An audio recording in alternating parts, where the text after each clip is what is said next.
Kertotaulut, varsinkin 7 ja 8 kertotaulu, tuntuu monessa tosi vaikealta. Ne pitäisi opetella ulkoa ja monestikaan siinä kertotaulujen ulkoa oppimisessa ei pääse käyttämään kovin monenlaisia oppimistekniikoita. Kertotauluja voi opetella myös rytmiikan avulla. Se voi olla hyödyllinen niille, joilla se oppimistyyliin ei vaan kerta kaikkiaan sovellu ulkoa oppiminen. Tämä on silloin parempi kuin ei mitään. Mutta toki mä suosittelen, että sä opittelet ne joka tapauksessa ulkoa, mutta tämä voi olla semmoinen hyvä alkusysäys, koska tämäkin on parempi kuin ei mitään.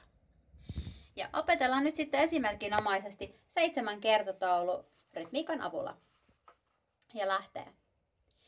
7, 14, 21, 28, 35, 42, 49, 56, 63, 49, 56, 63, 10 kertaa 7 ompi 70.